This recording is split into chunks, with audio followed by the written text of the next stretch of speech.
तो good evening बच्चों, और कैसे हैं आप लोग। उम्मीद है कोरोना में घर पे सेफ होंगे, अच्छे होंगे। ये आज का वीडियो है मेरा साइकोलॉजी से रिलेटेड। जो 2 वीडियो लास्ट में हम पोस्ट कर चुके हैं, उन वीडियोस में जो हमने बातें की हैं, उन वीडियो में जो हमने टॉपिक लिए हैं, उन टॉपिक से रिलेटेड इंपॉर्टेंट क्वेश्चंस जो आपको सीटेट और यूपीटेट के एग्जाम्स में मिलते रहते हैं वो, और आपने उन दोनों वीडियो को कितनी बारीकी से समझा। क्योंकि मैंने आपसे ये कहा था कि हम जो भी वीडियोस बनाएंगे, जो भी कंटेंट आपको देंगे, उसका मेन टारगेट है, if you are teacher then I want you all establish as a good teacher inside the classroom, as a perfect teacher inside the classroom। Classroom में आप अपने आप को एक अच्छे टीचर के तौर पर कैसे एस्टेब्लिश कर पाएंगे, कैसे अपने आप को रिप्रेजेंट कर पाएंगे, इसके लिए ये कंटेंट तैयार किया गया है। आज जो क्वेश्चन मैं आपको देने वाला हूं, इन क्वेश्चन का बेसिक कॉन्सेप्ट क्या है, अगर आपने वो दोनों वीडियो अच्छी तरह देखे हैं तो आपको ये क्वेश्चन समझ में आएंगे। उसके अलावा कुछ ऐसे टर्मिनोलॉजी भी यूज की गई है, कुछ ऐसे क्वेश्चन भी इसमें यूज किए गए हैं जिन क्वेश्चंस को आपको अच्छी तरह समझना चाहिए, क्योंकि कहीं ना कहीं वो टर्मिनोलॉजी आपकी साइकोलॉजी के आगे के चैप्टर जितने भी आएंगे, आगे के जो टॉपिक्स आएंगे, उनमें बहुत बेनिफिशियल होने वाले हैं। तो मैं आज ये वीडियो स्पेशली उन 2 वीडियोस के जो बिहाफ पे जो क्वेश्चन जनरेट हुए हैं उनके लिए लेके आया हूं, और उम्मीद करूंगा कि आप इन क्वेश्चंस के आंसर देना ट्राई करेंगे और इन क्वेश्चंस को समझकर अपने आगे के एग्जाम्स के लिए और अपने क्लासरूम के लिए अपने आप को एक अच्छे टीचर के तौर पे अच्छा टीचर के तौर पे साबित करने के लिए आगे रहेंगे। तो मैं चाहूंगा आप इन क्वेश्चंस को ध्यान दीजिएगा और प्लीज ट्राई कीजिएगा कि आप इन क्वेश्चंस को अच्छी तरह समझ पाए। तो मैं वो सारे क्वेश्चन आपके सामने एक करके दे रहा हूं। तो पहला क्वेश्चन, ये जो हमारा टॉपिक है आज का, वो है सेलेक्टिव। बात करूं तो क्वेश्चंस, सेलेक्टिव क्वेश्चंस बोल सकते हैं, इंपॉर्टेंट क्वेश्चन बोल सकते हैं, एग्जाम में आने वाले क्वेश्चन बोल सकते हैं, ऐसे क्वेश्चंस जो साइकोलॉजी एंड पेडागोजी के बेस है, ये बोल सकते हैं। ये सारी बातें एक ही हैं। तो मैं आपसे शुरू कर रहा हूं। तो पहला क्वेश्चन जो मैं पूछना चाहूंगा या पूछा गया है, द वर्ड, मैं से हिंदी में बोलूंगा, हर क्वेश्चन को मैं हिंदी में बोलूंगा तो परेशान होने की नीड नहीं है। Psychology, the word psychology comes from या orient from, यानी साइकोलॉजी जो वर्ड है वो किस भाषा से उत्पन्न हुआ है या कहां से उत्पन्न हुआ है। आपके सामने 4 ऑप्शन हैं। ए ग्रीक, बी स्पेनिश, सी फ्रेंच, या डी। क्वेश्चन समझिएगा, the word psychology comes from, कहां से आया है, उसका आपको आंसर देना है, टिक करना है। तो अगर आपने समझा हो और देखा हो तो 2 वर्ड थे, साइको एंड लोगस, जिससे मिलकर साइकोलॉजी बना है। तो वो साइको और लोगस कौन से वर्ड थे, वो साइको और लोगस कौन से वर्ड थे, वो आपको, सॉरी 2 ऑप्शन सेम हो गए हैं। तो वो साइको और लोगस कौन से वर्ड थे, ये आपको आना चाहिए। साइकोलॉजी कहां से लिया गया है, किस लैंग्वेज से उसकी ओरिएंटेशन हुई है, कहां से आया है, ये आपको समझ में आना चाहिए। इंपॉर्टेंट क्वेश्चन है। तो वर्ड साइकोलॉजी जो ओरिएंट हुआ है, that is orient from everyone should go to Latin से, लैटिन भाषा से। साइकोलॉजी वर्ड लैटिन भाषा से आया है, जिसमें psycho means and लोगस means. I have explained you in my first video कि साइको का मीन क्या था, आत्मा, एंड लोगस मीन्स अध्ययन करना, आत्मा का अध्ययन in the past time, 16th century, 16वीं सदी में साइकोलॉजी आत्मा का अध्ययन, यहां पर वो वर्ड पूछा गया है और ये आया है आपका लैटिन भाषा से। आई होप ये क्वेश्चन जो सामने है वो आपको समझ में आया होगा। अब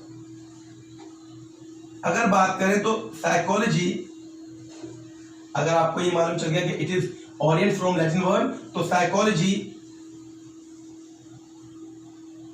यानी मनोविज्ञान, psychology is defined as the science of या scientific study of, scientific study of, यानी मनोविज्ञान को अगर आप बताना चाहोगे तो मनोविज्ञान किस के अध्ययन का वैज्ञानिक दृष्टिकोण है, यानी वह कौन सा क्या अध्ययन करता है मनोविज्ञान, मनोविज्ञान में हम किस बात का अध्ययन करते हैं या मनोविज्ञान का हम यूज कहां पे करते हैं। ये क्वेश्चन अगर आपको मिलता है तो आपका आंसर क्या होना चाहिए, लेट्स चेक इट आउट। तो ए, क्या साइकोलॉजी पीपल एंड थिंग्स, लोगों और वस्तुओं का अध्ययन है। बी, क्या साइकोलॉजी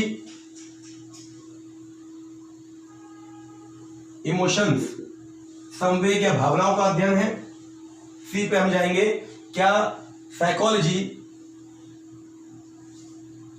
इमोशंस एंड बिलीफ हो गए, बिलीफ, क्या psychology perception and religion, perception and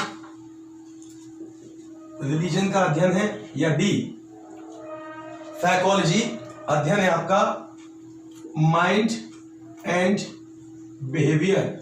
in चारों में से एक ऑप्शन सही है और उसको आपको समझना है। तो मैं आपको एक चीज क्लियर कर दूं, जब कोई क्वेश्चन ऐसा आता है ऑप्शनल जिसमें लगता है सारे ऑप्शन ठीक है या लगता है हमें सारे ऑप्शन होने चाहिए या इनमें से 2 या 3 ऑप्शन हमें बिल्कुल इक्वल लग रहे होते हैं, तो हमें क्या करना चाहिए, हमें ये करना चाहिए, हम जो मैं सजेस्ट करता हूं या जो मैं करता हुआ आया हूं, मेरा मानना है जितने आप ऑप्शन कम कर लेंगे उतने आप आंसर के पास पहुंच जाएंगे। एग्जांपल के लिए जो मुझे लगता है, बाकी अपना अपना ओपिनियन है, आपको जो बेस्ट लगे सूटेबल लगे वो वे आप यूज कर सकते हैं। समझ के देखिए, आपके सामने खाने के लिए 4 मिठाइयां रखी हुई हैं या 4 ऐसी मिठाइयां रखी हुई है जिन्हें चारों आपको बहुत सारी पसंद है, सब में आपको अच्छा थोड़ा थोड़ा लगता है।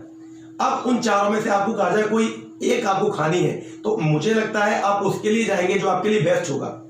यानी आप जितने ऑप्शन कम कर लेंगे उन 4 में से पहले आप माइंड में ये सोचिए कि कौन सी ऐसी है जिसमें ना खाऊं तो कोई बात नहीं, मुझे टेस्ट नहीं लगता इतना अच्छा, तो वो कौन सी एक कम है या कौन सी 2 कम है। अब आप जब 2 को कम कर देते हैं तो वो 2 आपके सामने जो बचती हैं उनमें आप जाते हैं उसके लिए जिसकी प्रेफरेंस ज्यादा होती है। तो same thing applied in this question, multiple type question में यही होता है कि अगर आप ऑप्शन कम कर लेते हैं जैसा कि माना गया है तो आप आंसर के पास पहुंच जाते हैं, अगर आपको आंसर में डाउट है तो। कैसे, क्या साइकोलॉजी लोगों का वस्तुओं का अध्ययन है, भावनाओं का विश्वास का अध्ययन है, परसेप्शन जो संवेदना या बोल सकते हैं जो संवेदना आप लोगों के लिए रखते हैं उसका, या धर्म का अध्ययन है, या साइकोलॉजी मस्तिष्क और व्यवहार का अध्ययन है। तो जैसा कि आपको याद होना चाहिए, साइकोलॉजी की वर्तमान डेफिनेशन क्या है, साइकोलॉजी की वर्तमान या प्रेजेंट डेफिनेशन है साइंस ऑफ बिहेवियर, यानी वह साइंस जिसके अंदर हम व्यवहार का अध्ययन करते हैं। और मुझे मेरा एक शब्द जो आज की वर्तमान मॉडर्न डेफिनेशन में आता है बिहेवियर मिल गया, तो मैं जाऊंगा डी के साथ, और डी के साथ ही जाना चाहिए क्योंकि साइकोलॉजी के अंदर हम व्यक्ति के व्यवहार, चेतन अचेतन मन, इंटरनल आउटर अपीयरेंस सबका अध्ययन करते हैं, उसके कॉग्निटिव यानी माइंड का भी अध्ययन करते हैं, और इसे ही साइकोलॉजी वर्तमान में कहा गया है। तो आशा करता हूं दोनों क्वेश्चन क्लियर होंगे। और एक वर्ड जो मैंने आपको बोला कि किसी भी ऑप्शनल एग्जाम के लिए, मल्टीपल एग्जाम के लिए जिसमें क्वेश्चन आते हैं ऐसे, आपको दुविधा में नहीं आना है, आपको अपने अकॉर्डिंग अगर आपको कॉन्सेप्ट क्लियर है तो ऑप्शन कम कीजिए, आंसर के पास पहुंच जाएंगे। और अगर आपको लगता है कि इसके अंदर कोई और कॉन्सेप्ट भी लागू हो सकता है या आप करते हैं तो कमेंट करके बताइएगा। नेक्स्ट क्वेश्चन है इसी से रिलेटेड, जो 2 वीडियो हैं उससे रिलेटेड हमारा तीसरा क्वेश्चन है, और आप चाहें तो इन क्वेश्चन का स्क्रीनशॉट ले लिया करिए, ये क्वेश्चन बार बार पूछे गए हैं, और या फिर आप जब वीडियो देखते हैं तो उसमें देख लिया करिए। अगला क्वेश्चन है 3rd, हु सेज या who said psychology as the science of behaviour, यानी कि किसने कहा साइकोलॉजी को सबसे पहले बार कि साइकोलॉजी साइंस ऑफ बिहेवियर, व्यक्ति के व्यवहार का विज्ञान है। यानी कि अगर आप व्यक्ति के व्यवहार का अध्ययन कर रहे हैं तो आप साइकोलॉजी पढ़ रहे हैं, साइकोलॉजी के रूल्स एंड रेगुलेशन या जो भी थीसिस है उस पर इंप्लीमेंट कर रहे हैं। किसने कहा? मैं आपको ऑप्शन देना चाहूंगा, ROUSSEAU, रूसो। रूसो ने कहा, फ्रोबेल, क्या फ्रोबेल ने कहा? ये जितने भी नाम लिख रहा हूं ये सब साइकोलॉजिस्ट हुए हैं, साइकोलॉजिस्ट हुए हैं, इन्होंने अपनी थीसिस दी हैं, अपनी थ्योरीज दी हैं और इन सब का नाम आगे आता जाएगा। तो याद रखिएगा, BN झा ने कहा या फिर इसको D वॉटसन ने कहा। तो इन चारों में से आपका एक ऑप्शन ऐसा है जो बताता है, जिसने पहली बार कहा था कि साइकोलॉजी, मनोविज्ञान व्यक्ति के व्यवहार का विज्ञान है। और जैसा कि मैंने कहा, अगर आपने वीडियोस को ध्यान से देखा होगा या थोड़ा भी अपने कॉन्सेप्ट क्लियर लेके चला होगा तो दिमाग में तुरंत आंसर क्लिक करेगा और आप जाएंगे वॉटसन के साथ, यानी वॉटसन ने ही कहा। अभी मालूम है आपको डाउट क्यों नहीं होना चाहिए, क्योंकि अभी आपको हूबहू क्वेश्चन मिल रहे हैं। अगर जब आप रूसो के बारे में पढ़ रहे हैं, जब आप फ्रोबेल के बारे में पढ़ लेंगे, BN झा ने क्या किया उसके बारे में पढ़ लेंगे, तब माइंड में हौच-पौच होती है कि क्या इन्होंने ये कहा या उन्होंने कहा। उस टाइम पर क्या करना होता है, उस टाइम पर हमें इनकी पर्सनल जो थ्योरीज हैं उनको याद करना होता है, वो माइंड में क्लिक कर जाती हैं और हम उस अलग इंसान को या अलग साइकोलॉजिस्ट को निकाल लेते हैं जिसने वो टॉपिक या कॉन्सेप्ट कहा है। उम्मीद करता हूं ये समझ में आया होगा। अब एक और क्वेश्चन है, और ये क्वेश्चन कई बार सीटेट में पूछा गया है, देखिएगा, वॉटसन एंड स्किनर, अभी ऊपर नाम आया था वॉटसन का, Watson and Skinner BF Skinner बहुत ही फेमस साइकोलॉजिस्ट हुए हैं और इनकी एक थ्योरी है जो आगे बहुत इंपॉर्टेंट रही, काम आएगी। Watson and Skinner both contributed to which school of psychology? Both contributed to which school of psychology?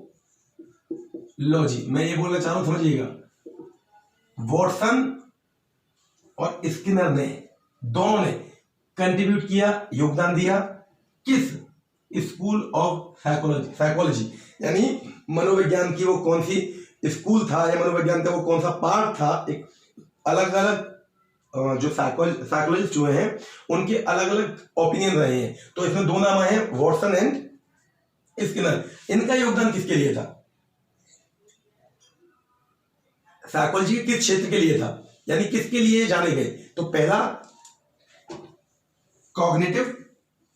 Cognitive, Hindi में बोलते हैं इसे बौद्धिक। क्या उन्होंने बौद्धिक इंसान के या बालक के या मनुष्य के बौद्धिक क्षेत्र को महत्व दिया? Second one is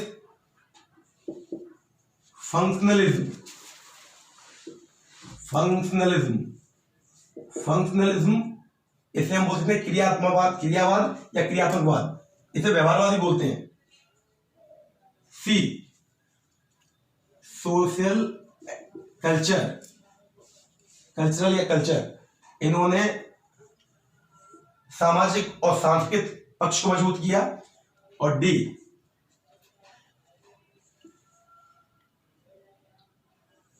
behaviourism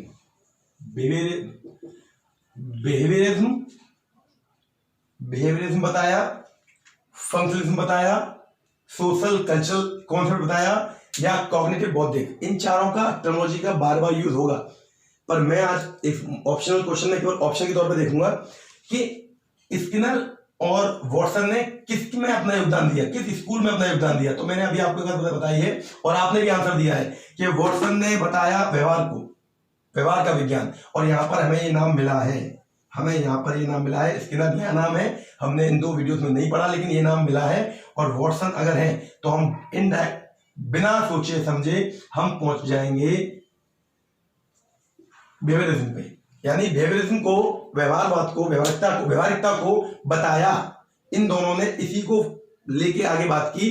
psychology के स्कूल जहां भी उन्होंने अपने थीसिस अपने कॉन्सेप्ट दिए, व्यवहारिकता पे दिए, यानी व्यवहार में जो चीजें होती हैं उसी का अध्ययन साइकोलॉजी है। ये इसी थ्योरी के थ्रू वॉटसन ने बताया। तो उम्मीद करता हूं ये क्वेश्चन दोनों देखिए कोरिलेटेड है। ऊपर पूछा है किसने बोला व्यवहार का विज्ञान, आंसर मिला वॉटसन। और फिर नीचे एक क्वेश्चन दोबारा पूछा गया कि वॉटसन और स्किनर दोनों ने किस साइकोलॉजी स्कूल के लिए अपने योगदान दिया। अब क्योंकि ऊपर व्यवहार के लिए दिया है तो जाहिर सी बात नीचे भी व्यवहारिकता के लिए ही देंगे। तो आशा करता हूं ये दोनों क्वेश्चन भी आपके समझ में आए होंगे। ये सारे क्वेश्चन जो 12, 14 या जितने भी क्वेश्चन मैं आपको आज देने वाला हूं, ये सारे क्वेश्चन अपने आप में बहुत इंपॉर्टेंट हैं। और जब आप इन सारे वर्ड्स की जो मैं जिन्हें यूज कर रहा हूं ऑप्शन के तौर पे, अभी तो हमें वर्ड्स कम मालूम है ना, साइकोलॉजी के लिमिटेड वर्ड्स मालूम है क्योंकि मैं सबको शुरुआत से लेके चल रहा हूं, लेकिन जब आपके पास वर्ड्स काफी होंगे तो आपको ये कॉन्सेप्ट क्लियर हुआ करेंगे। अभी आपको 2 वीडियोस के थ्रू जो मिला है उसे समझने का प्रयास कीजिएगा। अगला एक वर्ड है रीइंफोर्समेंट, तो अनदर, ये टीचर्स के लिए बहुत इंपॉर्टेंट है, क्वेश्चन नहीं इसके बेसिक जो चीजें, another term of reinforcement. Reinforcement को अगर हिंदी में बात करूं तो बोलते हैं पुनर्बलन।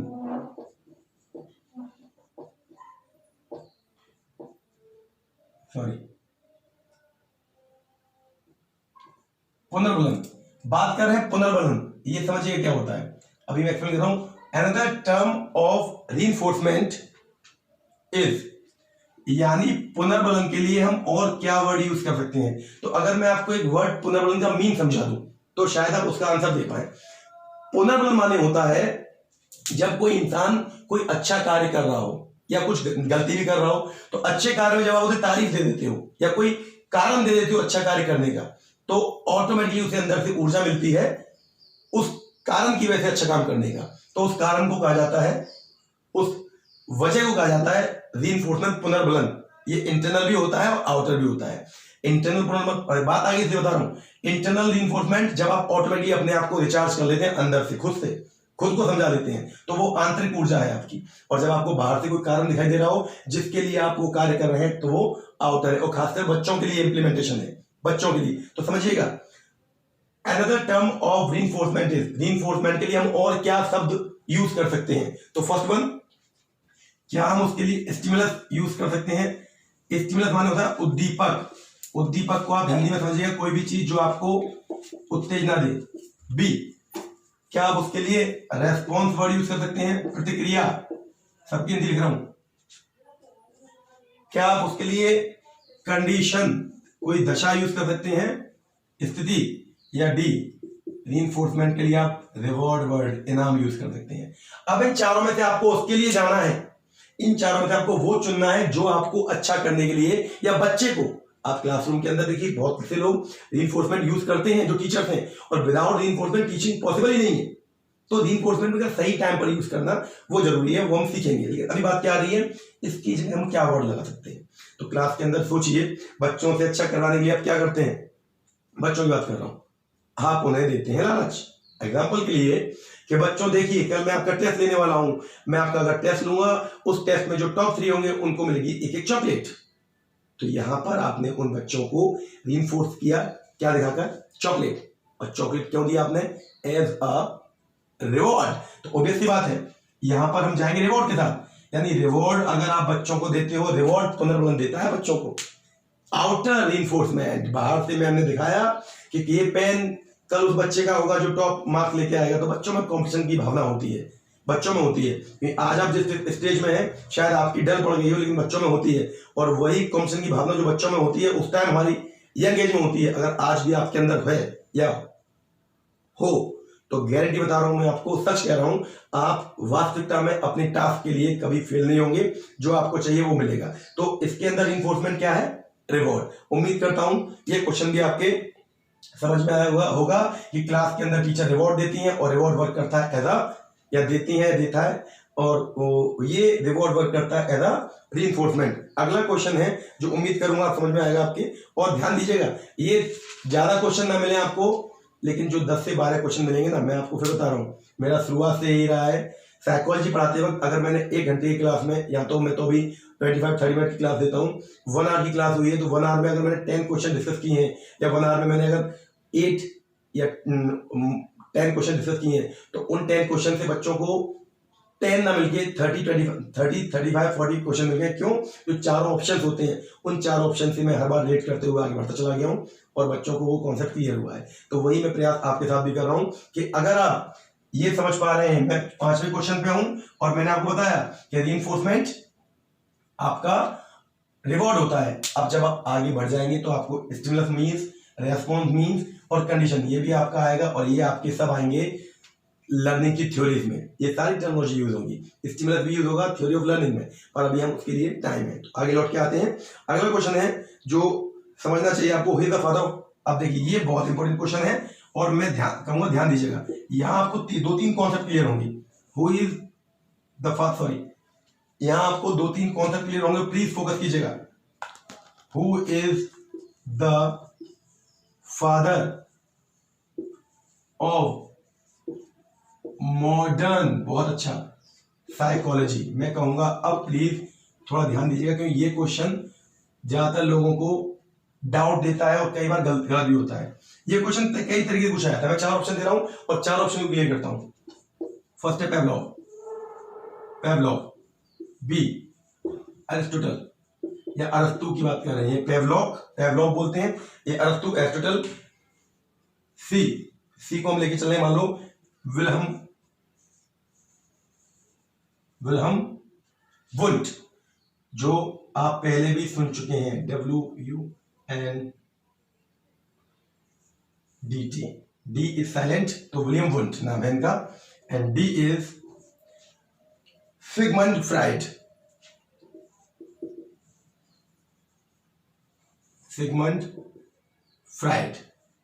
ध्यान दीजिएगा, मैं नाम बोल रहा हूं। Who is the father of modern psychology. Psychology का, आधुनिक साइकोलॉजी का पिता कौन है? पेवलोव है, अरिस्टोटल है, विलियम वुंट है या सिगमंड फ्राइड है। अब मैं आपको ये बारीकी समझा दूं और शायद आप समझ पाए। ये तीनों कहीं ना कहीं 1, 2, 3, इन तीनों को इसमें बहुत वैल्यू दी गई है।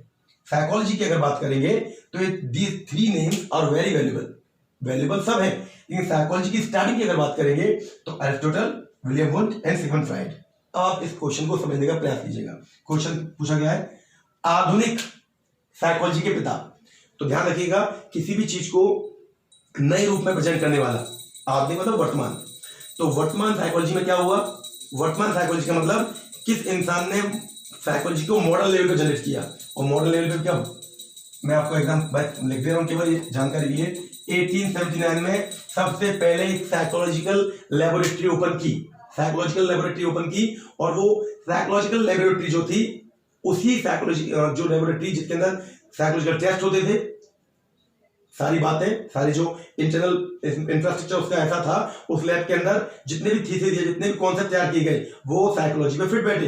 तो वो लैब किसने खोली, वो लैब ओपन किसने की, उसी को आप मॉडर्न साइकोलॉजी का फादर कहेंगे। तो मॉडर्न साइकोलॉजी का जो फादर है, मॉडर्न साइकोलॉजी का जो फादर है, वो नाम है विलियम वुंट का। समझिएगा, विलियम वुंट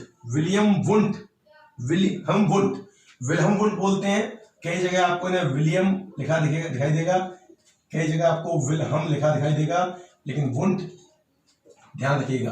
तो विलियम वुंट जो है वो मॉडर्न साइकोलॉजी के फादर हैं। ये पहला क्वेश्चन, इसी में 3 है, विलियम वुंट। तो दिमाग में आता है कहीं कहीं एरिस्टोटल टिक हो गया है। कई लोग कहते हैं कि साइकोलॉजी की बात जाओगे एरिस्टोटल का नाम आता है, तो सिंपल सी बात है, जब यहां पर मॉडर्न वर्ड ना दिया हो कि मुझसे इतना पूछे who is the father of psychology, modern नहीं है, who is the father of psychology की बात करेंगे और मॉडर्न वर्ड यूज करेंगे तो definitely the answer will be Aristotle. यही होगा, इट शुड बी, यही होना चाहिए। समझ पा रहे हैं? मैं दोबारा बता दूं, क्वेश्चन है मॉडर्न वर्ड आपको ले गया विलियम वुंट पर। क्यों ले गया? फर्स्ट लैब एस्टेब्लिश की थी 1839 में, साइकोलॉजिकल लैब पहली विलियम वुंट ने। अब जब मॉडर्न वर्ड नहीं है तो it will go to Aristotle. इन्होंने क्या कर दिया, इनका नाम भी बार बार आता है, जान लीजिए। ये जो सिगमंड फ्राइड नाम है, इनकी अपनी एक पर्सनल थ्योरी है आदमी के व्यक्तित्व को लेकर, पर्सनैलिटी को लेकर, और बहुत ही वैल्यूबल थ्योरी है, जिसमें ID, ego, super ego, ID यानी ईड बोलते हैं उसे, ईड ego, is, ego, super ego. Hindi बोलते हैं इदम, अहम, पराहम। बहुत ही इंपॉर्टेंट थ्योरी है, इन्होंने दी थी, इन्होंने। उस थ्योरी का यहां से क्या कॉन्सेप्ट को समझिए। ये साइकोलॉजिस्ट, ये एक अच्छे साइकोलॉजिस्ट रहे हैं और इन्होंने अपनी जो थ्योरी दी है, जितनी भी साइको एनालिसिस की है, तो साइको एनालिसिस एक कॉन्सेप्ट दिया इन्होंने पहली बार। इन्होंने पहली बार एक कॉन्सेप्ट दिया, उसे बोला साइको एनालिसिस।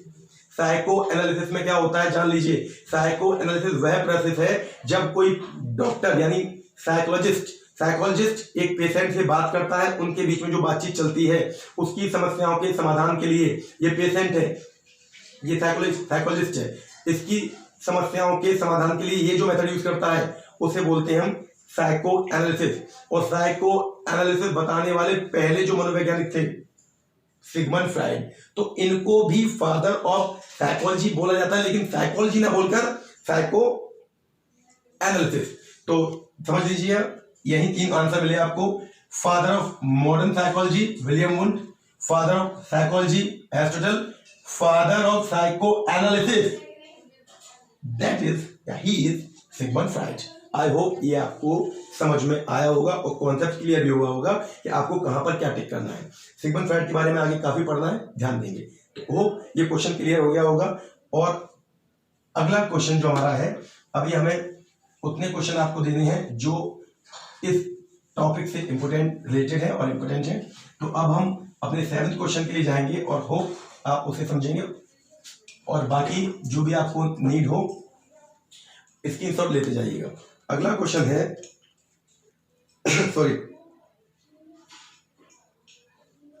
इसी में 7th फादर ऑफ, विदेशों में तो ठीक है, अब यहां आगे मान लो इंडियन साइकोलॉजी किसने दी, फादर ऑफ इंडियन साइकोलॉजी, तो फादर ऑफ इंडियन साइकोलॉजी ये आपको जानना चाहिए। भारतीय साइकोलॉजी किसने दी, it was doctor Hargovind Khurana. Option दे रहा हूं मैं आपको, he was doctor Hargovind Khurana. B, क्या वो BN झा थे। सी, अगेन क्या वो सिगमंड फ्राइड थे। और डी, क्या वो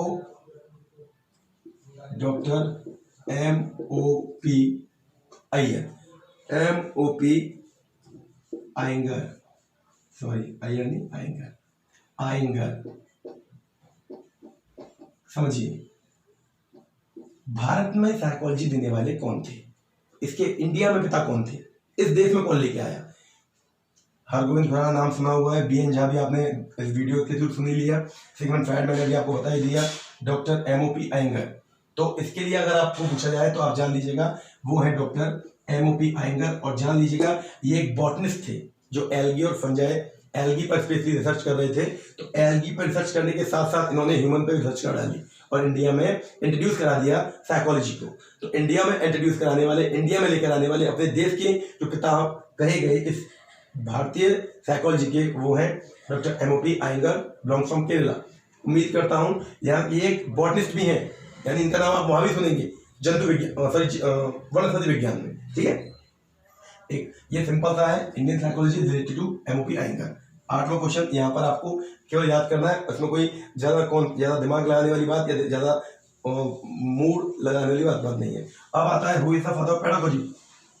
आप लोग ये भी पढ़ते रहे, who is the father of, जो बार बार हम पेडागोजी कर रहे हैं उसके पिता कौन है, उसको कौन इंट्रोड्यूस करा गया है ये। और पेडागोजी मींस मैं बता दूं, बार बार बोल चुका हूं, techniques, skills, method to learn the behaviour, to read the behaviour. Psychology में बिहेवियर रीड कर रहे हैं, किस टेक्निक से कर रहे हैं, किस मेथड से कर रहे हैं, वो सारी स्किल्स सब पेडागोजी। इसके फादर कौन थे, first one A, it was प्याजे, T is silent. B, it was Pavlov. C, it was Skinner. ये नाम बार बार आ रहे हैं, ध्यान रखिएगा। और D, इट वॉज हमारे वही वॉटसन। क्या पूछा है, पेडागोजी, स्किल्स के बारे में पूछा है। स्किल्स के बारे में तो ध्यान रखिएगा, पेडागोजी में जिस तरह अभी आप अगला वीडियो देखेंगे, उसके बाद वीडियो देखेंगे, नाम कुछ बार बार आ रहे हैं, एक नाम और बार बार आएगा और बहुत वैल्यूबल नाम है, बहुत इंपॉर्टेंट नेम है, और उस नेम से रिलेटेड एक या दो क्वेश्चन आपके किसमें, सीटेट यूपीटेट में, और उस नेम ने जो थ्योरी दी है उसकी थ्योरी से रिलेटेड वो चीजें अगर आपने समझ ली, जो थ्योरी उन्होंने दी है, मैं नाम जो बताने वाला हूँ अभी, इसका आंसर भी वही है, उस नाम की थ्योरी अगर आपने समझ ली ना, तो जितने भी प्री स्कूल वाले टीचर हैं, जितने भी प्री प्राइमरी स्कूल वाले टीचर हैं, वो कभी स्कूल के अंदर बच्चों को, जैसे अगर लग रहा हो ना समझ पा रहे हैं, या सबसे टिपिकल टास्क है भाई, सबसे टिपिकल टास्क है प्राइमरी के बच्चों को हेल्प करना, mean pre primary nursery to 5th, और उसमें अगर आप एडजस्ट हैं या उसमें अगर आप अपना मस्त दे रहे हैं, अपना बेस्ट दे रहे हैं, तो समझ लीजिए ये थ्योरीज आपको बहुत वैल्यूबल होंगी। जो मैं जिस मनोवैज्ञानिक का नाम बोलने वाला हूँ, ही वॉज जीन प्याजे। जीन प्याजे को फादर ऑफ पेडागोजी कहा जाता है, और मैं पूरी तरह उम्मीद करता हूँ इन्हें ही कहा जाना चाहिए। इन्होंने इतनी गजब की लर्निंग स्किल्स डेवलप करने के लिए इन्होंने इतनी बढ़िया बातें बताई हैं, बढ़िया कॉन्सेप्ट दिया है, किसके लिए, बच्चों की अर्ली एज के लिए। इसके बारे में हम आगे बात करेंगे, तो मैंने नाम इसलिए बोल दिया, याद रखिएगा, जीन प्याजे, उनका नाम प्याजे है, जीन प्याजे है, जिनको हम फादर ऑफ पेडागोजी कहते हैं। मैं अपने 9वें क्वेश्चन की ओर आ रहा हूँ, और मैं फिर आपसे कह रहा हूँ एक एक क्वेश्चन बार बार समझिएगा। कुछ क्वेश्चन आपको हूबहू सुनते याद हो रहे हैं, कुछ में आपको ये यूज करना है, और ये जहाँ यूज करना है वहां आपको अच्छा समझ में आना चाहिए, क्योंकि इसका यूज आपको आगे तक करना है। अगला question, according to education psychology, according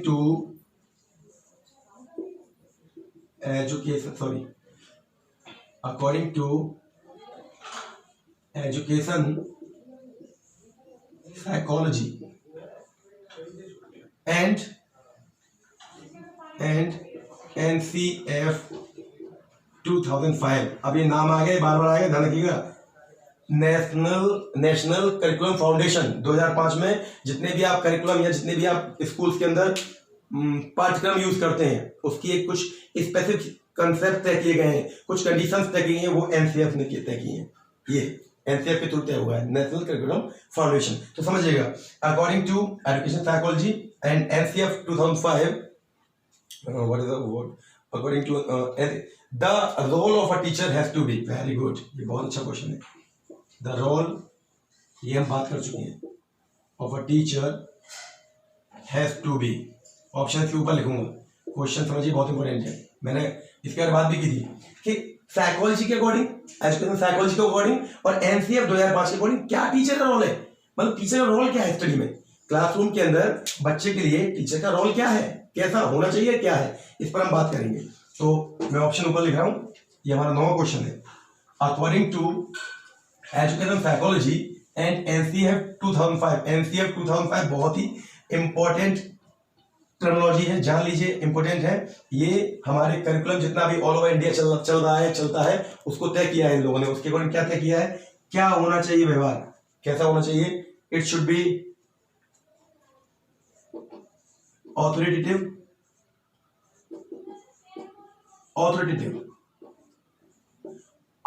होना चाहिए, या it should be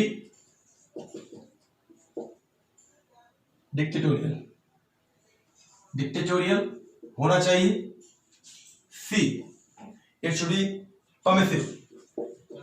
B permissive होना चाहिए, या डी हमारा इट शुड बी फैसिलिटेटिव।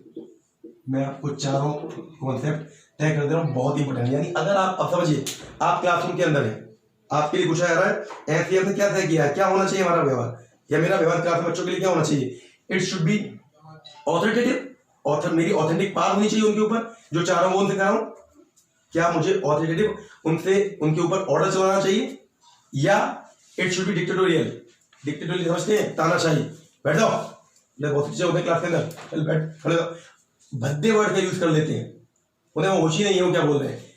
वो माहौल क्या है, डिक्टेटोरियल, डिक्टेटरशिप, तानाशाही है उसकी। परमिसिव का मतलब परमिसिव का मतलब होता है किसी पर्टिकुलर थ्योरी को लेकर चलने वाला, कि भाई मैं ये मानता हूं, आपको ये मानना चाहिए बच्चों, मैं इस थ्योरी को लेके चलता हूं, मैं ये सिद्धांत मानता हूं, आपको ये सिद्धांत मानना चाहिए। या फिर फैसिलिटेटिव, उसके लिए नई नई फैसिलिटीज छोड़ देने वाला, उसके लिए नए नए ऑप्शन छोड़ देने वाला, उसे फैसिलिटेट करने वाला, उसे नए नए ऑप्शन देने वाला। समझ के देखिएगा, दोबारा बोल रहा हूँ, ऑप्शन से वैसे आंसर क्लियर हो गया, लेकिन दोबारा बोल रहा हूँ, क्या वो ऑथेंटिकेटिव होना चाहिए, उसकी ऑथेंटिक पावर होनी चाहिए क्लास के अंदर, ऑर्डर देना चाहिए बच्चों को। डिक्टेटोरियल तो अलग ही सीन है कि उसे तानाशाह होना चाहिए, अपनी तानाशाही चलानी चाहिए, उसे परमिशन एक पर्टिकुलर सिद्धांत को लेकर चलना चाहिए, या फिर फैसिलिटेटिव, बच्चों के लिए नए नए तरीके, नए नए कॉन्सेप्ट देने वाला, और या हिंदी में से बोलें तो क्या उसे सुविधाजनक होना चाहिए बच्चों के लिए। तो अब आप एक अच्छे अगर टीचर हैं, अपना नेचर देखिए, होता क्या है, हम लोग वो आंसर देते हैं जैसे हमें, मैं आपको बता रहा हूं, टीचर को जो बताया गया है तानाशाही होना चाहिए, उसे आधिकारिक होना चाहिए, इसे बोलते हैं आधिकारिक, यानी उसका अधिकार होना चाहिए क्लासरूम के अंदर।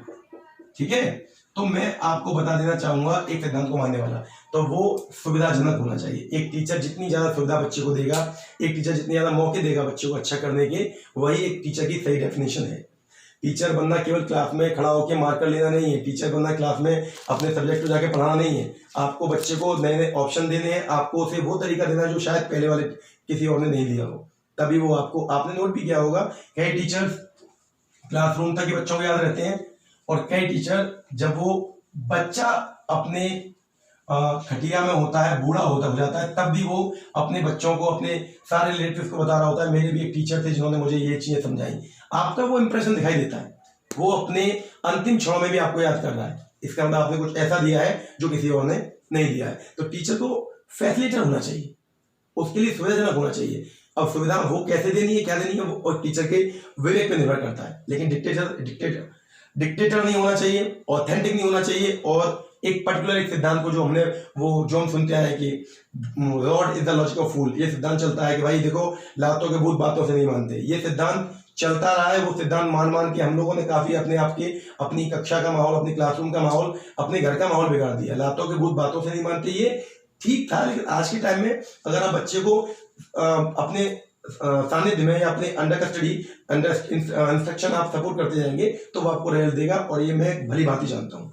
अब आप आज के लास्ट क्वेश्चन पे आते हैं, क्योंकि मैंने आपसे कहा था 10 क्वेश्चन अगर आपको मिलेंगे तो 10 नहीं है, हर वर्ड के टर्मिनोलॉजी को समझिए आप। ये आपको एक ऑप्शन में अगर 4 है तो मैं कम से कम 25 से 30 क्वेश्चन, 40 नहीं मान रहा हूँ, कि कुछ क्वेश्चन के आंसर डेफिनेट है, लेकिन कुछ ऐसे जहां आपको दिमाग चलाना है। तो ये आपको 25 से 30 क्वेश्चन मिल गए हैं। आज का लास्ट क्वेश्चन, उम्मीद करता हूं आप इसे समझेंगे।